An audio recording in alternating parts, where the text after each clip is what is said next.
Imagine waking up tomorrow and everything that was yours, your land, your language, your name, belonged to someone else.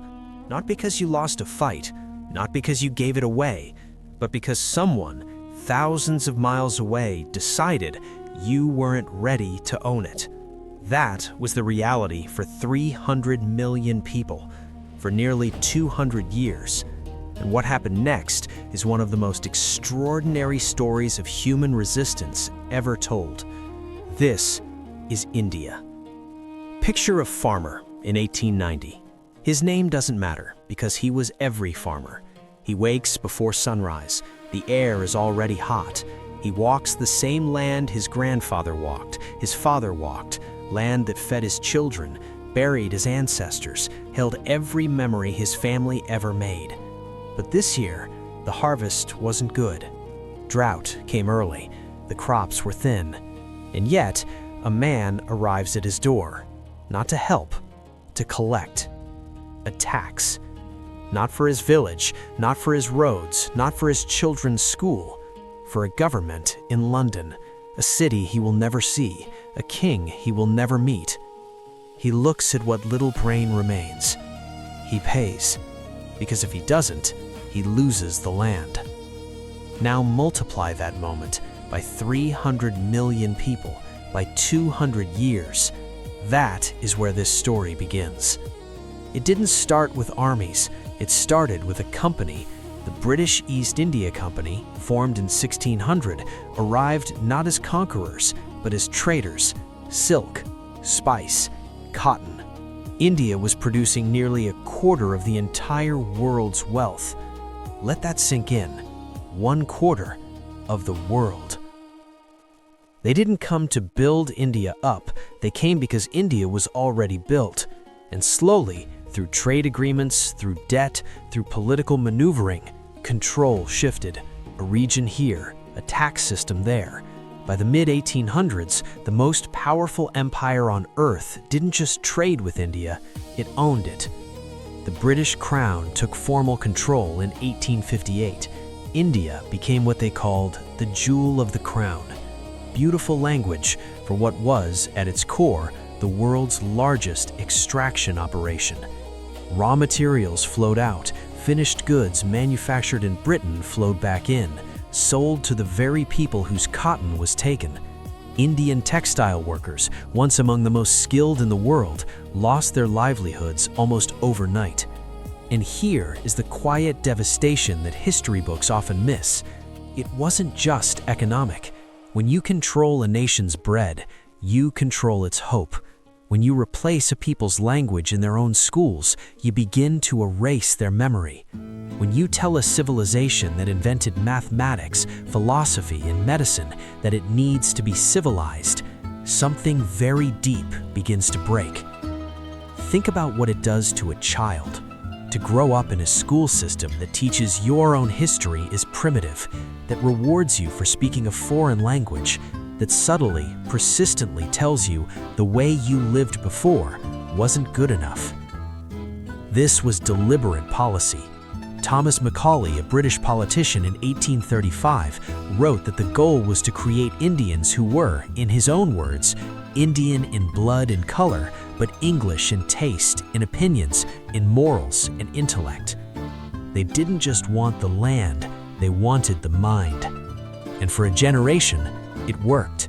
Some Indians rose in British colonial service, wore the uniform, adopted the accent, believed, maybe genuinely believed, that modernization and empire were the same thing. But something was stirring, quiet, slow, unstoppable, like water finding its way through stone. His name was Mohandas. He was a lawyer, mild-mannered, formally educated in London. He believed in the British system until the British system threw him off a train in South Africa for sitting in the wrong seat because of the color of his skin. That moment, uncomfortable, humiliating, cold on a station platform in Pietermaritzburg, changed history. He returned to India not with a gun, not with rage, with something far more dangerous to power, a philosophy. He called it satyagraha, truth force, soul force.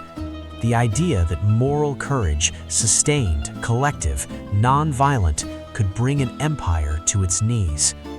People called him naive, but Mahatma Gandhi understood something deeply psychological. When an oppressor uses violence and you respond with violence, they control the story. When you respond with dignity, you control the story, and the whole world watches.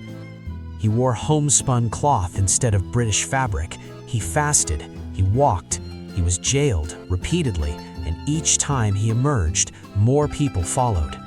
He made resistance human, accessible, something a farmer could do, a mother could do, a child could do.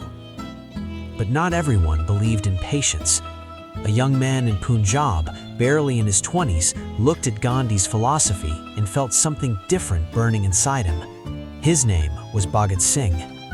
He had grown up in the shadow of something that could not be forgiven quietly.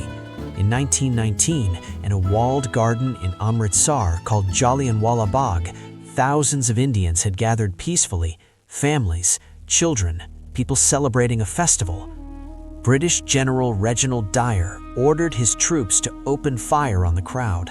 There was no warning. The garden had only one exit. Hundreds died. Many more were wounded. Dyer later said he wanted to teach a moral lesson.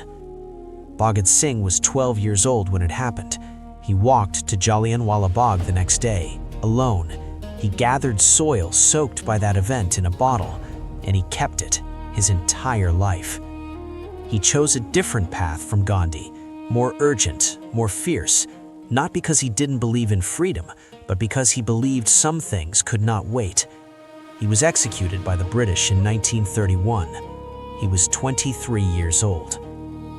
On the night before he died, he was reading. He did not ask for mercy because he did not feel he had done anything that required it. In 1930, Gandhi announced he was going to walk to the sea, 240 miles, to make salt.